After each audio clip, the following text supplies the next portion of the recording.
আইবো সব হইলো আগামী মাসের 6 তারিখে। এতদিন থাকতে পারবো কাজ থেকে? না সেটাই। আর আমি খালি আল্লাহর কাছে দোয়া করি, আল্লাহ খালি কাজ দেও, খালি কাজ দেও।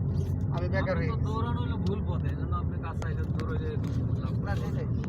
আপনি হইলেন যে আপনার দাঁত মাজার পাউডার বেচবেন, পাউডার গুণাগুণ সম্পর্কে তো আপনাকে আগে জানতে হবে। হ্যাঁ ঠিক কথা বলছেন। আপনি এটাই যদি না জানেন তো মানুষ কিনবো আপনার কাছ থেকে? না সেটাই। সেটাই। বনানী রোড নম্বর, হাউস নম্বর, ব্লক কত? এটা মনে হয় কোন ব্লকে? D block. D block.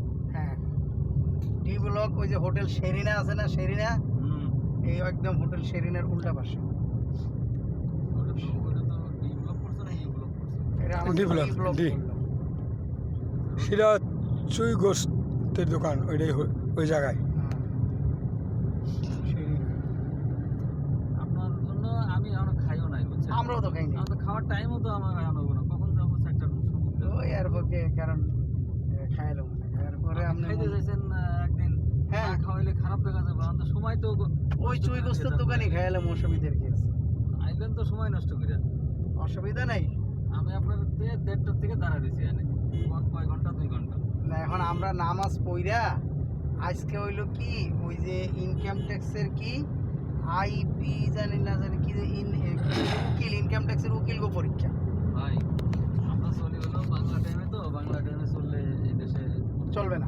চলবে না, অ্যাকুরেট টাইম ঘড়ি ধরে চলতে হবে। জাপানিরা তো একুরেট টাইম মেনটেন আরে এরা হলো আমাদের, আমরা ওরা কই যে তুই সকালে 8:30টার সময় আসবি, ও 8:30 এসে বসে থাকে।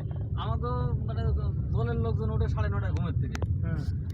এরা যে কি মানে আমাদের প্রতি অসন্তুষ্ট। বাঙালিদের কোনো টাইম টেবিল ঠিক নাই, Time আমাদের table এরা এই ভাগাড়ে পড়ে আছে। টাইম টেবিল সম্পর্কে সচেতন না থাকলে এই জাতি কোনোদিন উন্নত হইতে পারবে না। রাইট, সুন্দর কথা বলছি। কারণ আমি আপনার জন্য 2টা ঘন্টা এখানে দাঁড়া রয়েছি, অন্য মানুষ হলে তো রাগ করে কখন চলে যেত। 2 ঘন্টা তো আপনার ধৈর্য আছে। ইন্নাল্লাহ মাস। এবার আমার 4টার সময় আবার মিটিং আমার, আমি তো ওই টাইম মিলাই আপনাকে সময় দিছি। আমরা যে সময় তো কম, তাইলে বাড়ি বেচমু কেমনে? এগুলো সময় নিয়ে বেচা লাগে না, ব্যাটে বলে মিললে